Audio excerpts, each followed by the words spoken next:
I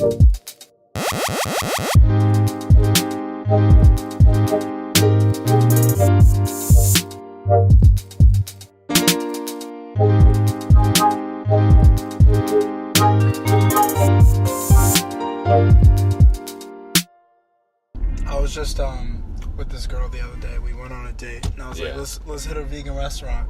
She punched in this random place that we found nearby, and we went, and I was like, this is not what I was like. Half of the options were like chicken this, like meat that, and I was like, what?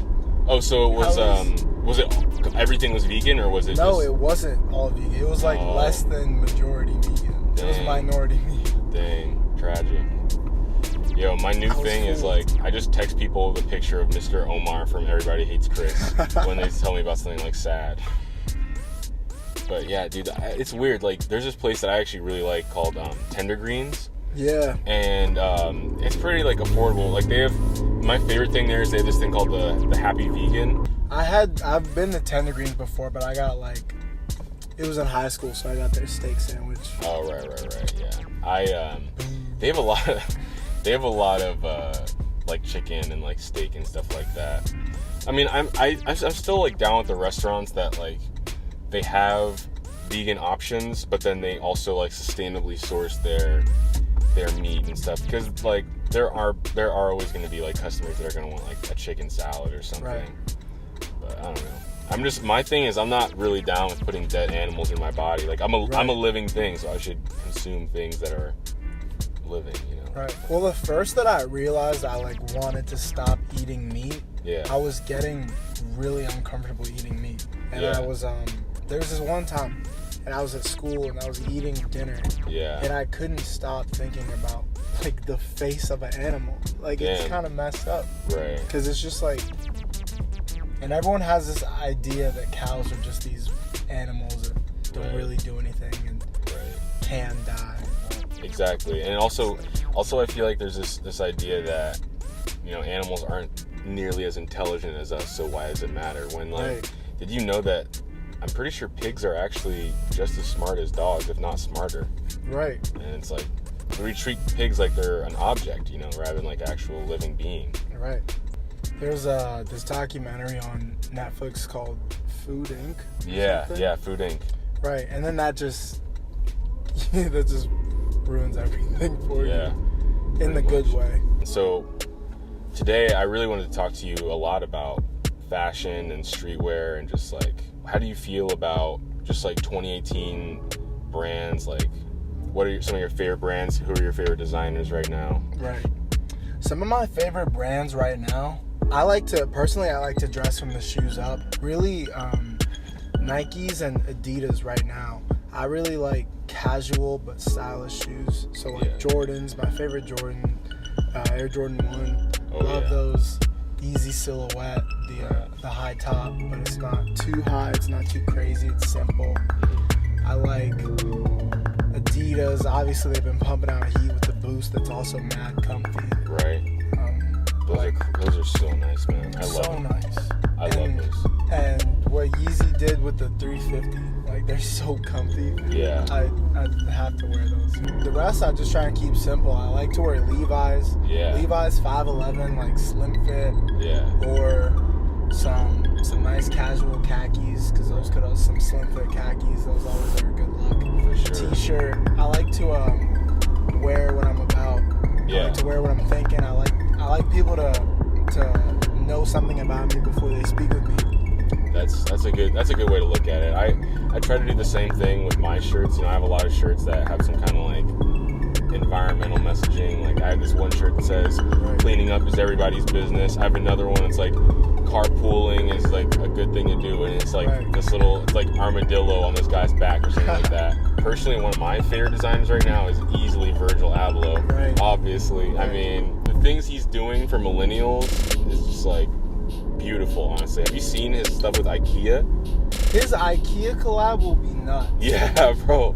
And it's literally so funny too. Right? And it's tailored to like people our age. Like, it's insane. The fact that he is pumping out stuff with Nike, right, Louis Vuitton, right, IKEA, and then obviously Off-White. And Sunglass Hut.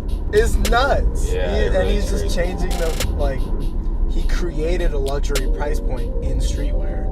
Yeah. Which, however you view it. And he's also just hype, like, the example he's setting. He's a role model. Right. He went to school for architecture. Like, I'm in school for urban design, so it's like very similar. Like, I just see a lot of parallels between like me and that dude. And it's sick how he can wear like the Jordans like you're talking about with like with this suit. Like, it's sick.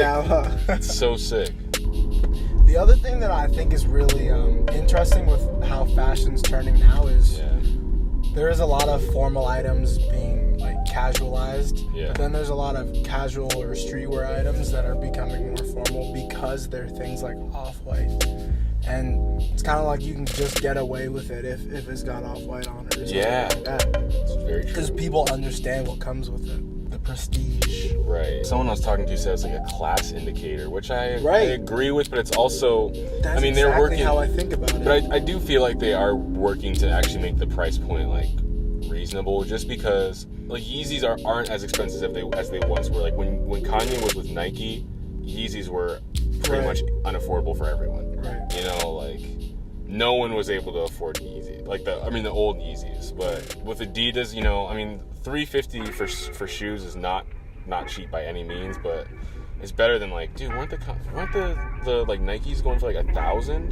They were going for a couple thousand. Yeah, that's what I thought. The resale game is nuts. Yeah, that's whatever shoe you go though. Like, except I was gonna say, when we went to Flight Club the other week, they have like 2 stores now, and one of the stores they had a ton of stuff for resale, and they had the Dinosaur Jr. like dunks, and they were way cheaper than they were on the Flight Club website. So I was should like, come up on those. yeah, I'm definitely going to, man. I really want a pair. So how do you feel about like the dad shoe trend? Because I feel like it's here today, but it's gonna be very short-lived. Here today, gone tomorrow. Yeah, I think it's possible, because I don't know, the last like decade or so of fashion, at least from my perspective, has been like everything's getting super thin, like skinny, like really like low profile. So like to go back all of a sudden to like clunky, I feel like is a possibility though, just because, you know, we've had like the skinny look for so long. Right. I don't know. I'm kind of in between the two though. I like baggy jeans because that's what I used to wear when I was a kid. But like, I don't like rock that every day though. It's always the extremes when you have the changes, and so I think that the dad shoes are cool. There are some models that are cool, but I wish people weren't trying to copy people in the fashion game. I wish people were inspired by looks. Right. But people are just copying. Yo, man, so how long have you been playing lacrosse? I've been playing lacrosse since 4th grade. And Really? this year in January was the first, when I stopped playing, was the first time I hadn't played lacrosse. Oh, really? Since 4th grade.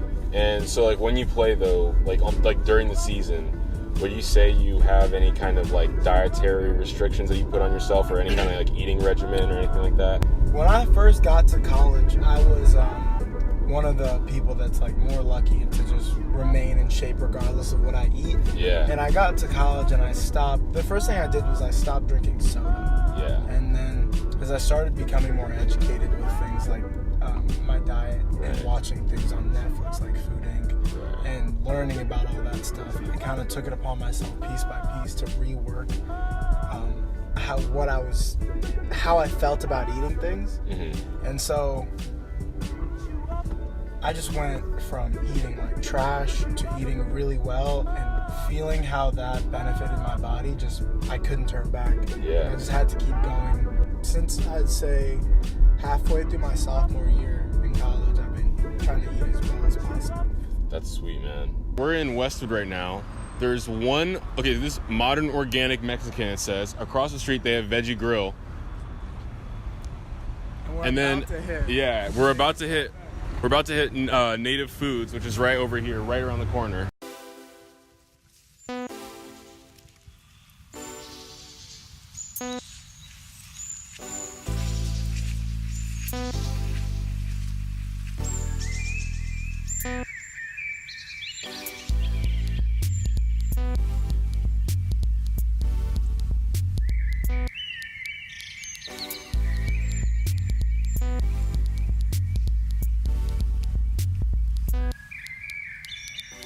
Yeah, man, what's looking good to you on here?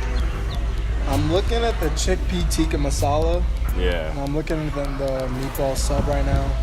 Yeah, sounds pretty dang. What about you? I honestly think I'm gonna try this this jalapeno burger they have. It's like a special right now. Okay. Sounds pretty good. Yeah, I'm a big fan of anything spicy, so that might be the move for me. Yeah.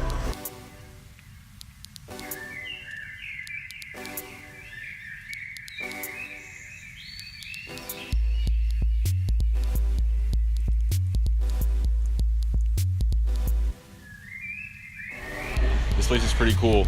Yeah, it seems Native pretty Foods. dope. Yeah. It's got a dope vibe in here. Yeah, and it definitely is like, it's more of a, it's definitely a different kind of scene than the last place I went, you know? More like fast foody, but not necessarily like, you know, not necessarily a veggie grill, kind of in between that, I don't know. This place kind of reminds me of like Chili's almost. Okay. Yeah. Have you ever been there? Yeah. I used to go there all the time as a kid.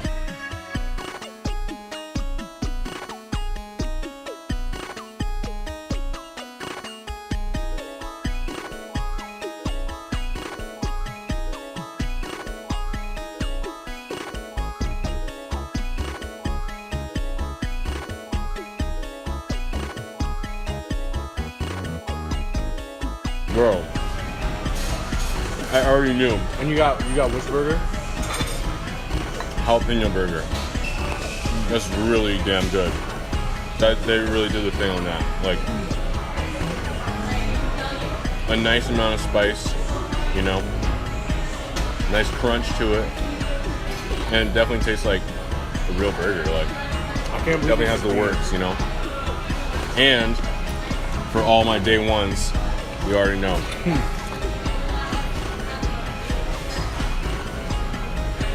Level up. Yeah. The nickname for my apartment at school is the Sriracha Kingdom. You know, a lot of people have like trophy cases of all the bottles they kill. I have a trophy shelf of all the like Sriracha bottles I finished off. That's hilarious. So I know a lot of athletes. They're super into this like protein shake craze. And you know, as a vegan, a lot of people always are like, hey, like you're not gonna get enough protein if you just like eat veggies all the time. What would you say to those people? It's kind of crazy because I haven't been a typical athlete in terms of the way that I train. Like, I don't love to lift with weights. I'd rather do body weight and stuff. And with my meals, I'd never been that crazy about packing everything with protein and like having milk and all those shakes because I knew that I wasn't a big dairy guy. I'm trying to think of like vegan athletes. Kyrie. Kyrie, really? Yeah, Kyrie Irving. Really? Yeah. The only one that I knew about was Arian Foster. Yeah. And to be a running back who gets beat up the most out of anybody else on the football field and stay in the league that long on a vegan diet, it's like... My favorite thing is that Waka Flocka's vegan. That's the last person you'd expect to be vegan. Really? Yeah. I'm really interested in like any kind of plant-based dish that has like it feels like it's not, you know, because that's how you're gonna get people to actually make a change in what they're eating. Right, exactly. Like, what can you synthesize to like make close enough? But yo, Lil Yachty said he's like never eaten an apple in life, or like he doesn't eat like spinach. I was watching 2 Chainz Snapchat story the other day, and they served him a meal with watermelon, and he picks it up and he goes, yuck. Watermelon, dude? Yeah, good. Like, we gotta do better. Yeah. Also, Lil Pump is like always like ordering like steaks on his Instagram story. I ain't gonna lie to you, man. I'm getting a little bit fat, but when you rich and you eating good, that's what happens. They're like, bro, you should try Native Foods. Try Native Foods, my guy. So I know you're trying to get into like influencing, right? Like through fashion, and also you're doing coaching now, right? Right. So how's that going? I've been coaching since my sophomore year of high school. Yeah. And this summer I'm working at this nonprofit called Harlem Lacrosse, and what they try and do is serve the inner city communities with lacrosse. So they have a division in Boston, New York, Harlem, where they started, Baltimore, Philadelphia, and LA for now. And they continue to try to grow and expand. And how they service is they will build a relationship with a school. So they will actually be in a school having study halls and things like that. And then they'll bring players from that school or students from that school to the team practice. Over the summer, they have a lot of camp days and they'll do field trips and things. And they just expand the world of these kids. For me, they're in Inglewood. Right. And like the two main sports at this school, at this mostly predominantly black school, are lacrosse and rugby. They get to go to tournaments and just have all these experiences. And I just love it because for me, my journey with lacrosse was I needed to be playing it. I needed to be playing a sport to get a scholarship to college, or else it wouldn't have been made. I mean, unfortunately, now I am invested with my academics, but growing up, I was never really too invested with my academics because I didn't have people telling me things the way that I could hear it. Like, I wasn't hearing anything growing up, and now being that person, learning from my past experiences and being in a position to connect with these kids, which I can do really easily, it's so rewarding. And I know that that's something that I want to do when I'm older. I want to be able to have my own league and my own organization, and if I need to fund something, I'll fund it. And if I need to take the kids, whatever, I can do it. And it showed me a lot about what I love to do. And I'm just the happiest person in the world doing this stuff. That's great, man. That's so good that like you've actually found something that you can do as a job, you know, but it also like actually brings joy into your life, and like you can like actually have a positive impact on other people, you know. That's really important. And it's like that's actually in a way it's a sustainability thing too, you know. Like economic sustainability and social sustainability are just as important as environmental sustainability. And like for someone like you, like a young person or a young adult rather, to like be an influencer on younger people, on the youth, you know, and on our people as people of color, you know, that's really powerful, and like it's important. Any day you could wake up and go down the wrong avenue of life. Exactly. Any day. I'm seeing what's happening with technology and the youth and their role models, and it takes a community. Like it really takes a village. Just to be someone that's a positive influence in someone's life. It feels good. It definitely does feel good. Yo, shout out Native Foods. This was really good. Had a really good conversation. I really enjoyed my burger. Sounds like everyone else liked their food.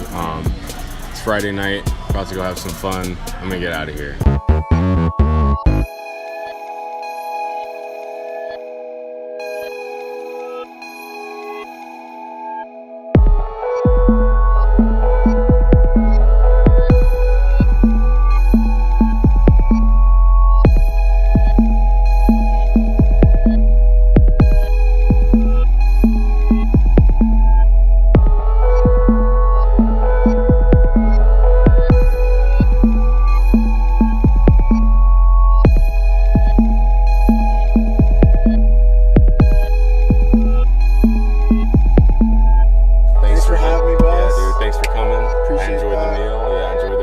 Thank you. Me too. Yeah, man. So, I'll catch you soon, bro, for sure. Let us see. Yeah, no doubt. All right, peace, man. Peace. Have a good night. You too. Don't you forget to like and subscribe to my channel.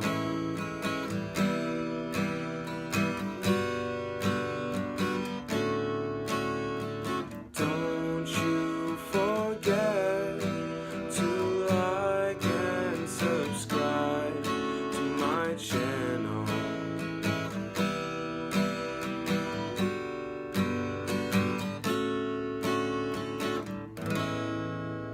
Don't forget to like and subscribe. Do it!